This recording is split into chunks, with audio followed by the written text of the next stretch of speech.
Imagine waking up to the news that a major African nation has just ordered US military forces to leave its soil.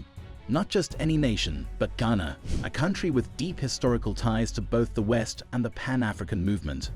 The decision has sent shockwaves through Washington, and reports suggest that even US President Donald Trump is stunned by the boldness of this move. But why does Ghana want US troops out? What does this mean for Africa's future? Is this the beginning of a new chapter where African nations take full control of their own security and economic policies? For decades, Africa has been caught in a web of foreign influence, with Western powers dictating policies, controlling economies, and establishing military bases across the continent. Ghana, once a shining symbol of African independence under Kwame Nkrumah, has struggled to maintain its sovereignty in the face of economic dependence and foreign intervention. But now, John Mahama's return to power is signaling a radical shift.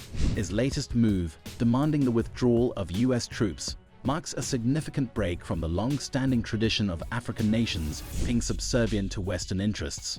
Before we dive into the details of this groundbreaking decision and its potential impact on the continent, make sure to subscribe to the African Web and turn on notifications. Let's continue shedding light on Africa's fight for true independence. John Mahama's political comeback is not just another change in leadership. It's a declaration of defiance against foreign control. His election victory sent a clear message. Ghanaians are ready for a leader who prioritizes African interests over Western dictates. For too long, Ghana, like many other African nations, has relied on international loans, foreign military assistance, and trade agreements that favor the West. This over-reliance has often led to policies that benefit foreign investors while leaving the local population struggling. Mahama's return to power signals the people's hunger for true sovereignty, one that prioritizes national interests over external pressures. The implications of this shift could be far-reaching, influencing not only Ghana, but also neighboring nations grappling with similar challenges. But Mahama's stance is different. He has openly criticized the Western approach to Africa, rejecting governance structures imposed by foreign powers and emphasizing self-reliance. His leadership signals a shift towards policies that empower Africans to take control of their own resources, economies, and security. This ideological battle is at the heart of his decision to expel US troops. But why now? Will Ghana's leadership remain steadfast in its pursuit of independence, or will external pressures force compromises? At the center of this controversy is the presence of the United States Africa Command, or US Africa Command. Under previous agreements, the US maintained a military presence in Ghana, supposedly to enhance security cooperation and combat regional threats. But in reality, these arrangements have often served American interests more than those of Africa.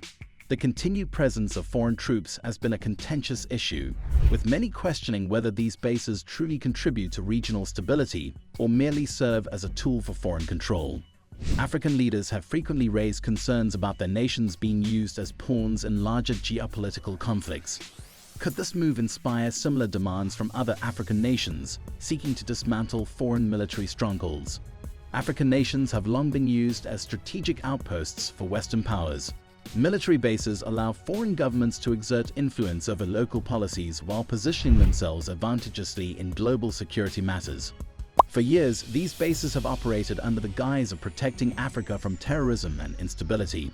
But the reality is that they also serve as power tools to control the region.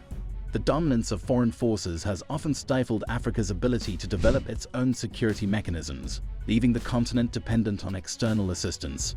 Could the removal of US troops pave the way for stronger intra-African security collaborations?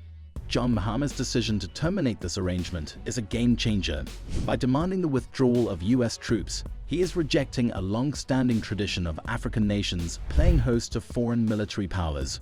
His move raises an important question. Can Africa truly be sovereign while allowing foreign troops on its soil? This decision could redefine the region's approach to international military alliances. Will other leaders be emboldened to take similar actions? Or will there be resistance from powerful global forces unwilling to relinquish their strategic foothold? Mahama's move is not just about military independence. It's about redefining Ghana's role on the global stage. His vision for Ghana is one of self-sufficiency, where economic policies, security measures, and foreign relations are dictated by African needs, not Western interests. This vision aligns with a broader Pan-African movement advocating for economic and political unity across the continent.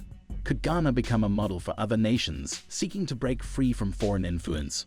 Will Mahama's leadership spark a new wave of African-led initiatives aimed at fostering economic resilience? For decades, Western countries have kept Africa dependent through economic policies that favor foreign investors and multinational corporations.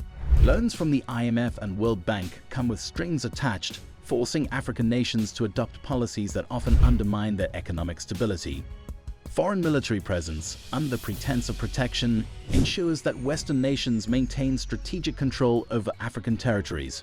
The exploitation of Africa's vast resources has often led to an imbalance where local populations see little benefit from their own natural wealth. Could this be the moment Africa reclaims its economic and political future? But Ghana is taking a stand. Mahama's leadership is pushing for African-led security strategies, regional economic integration, and stronger intra-African cooperation. The move to expel US troops is a bold first step towards breaking the chains of dependency.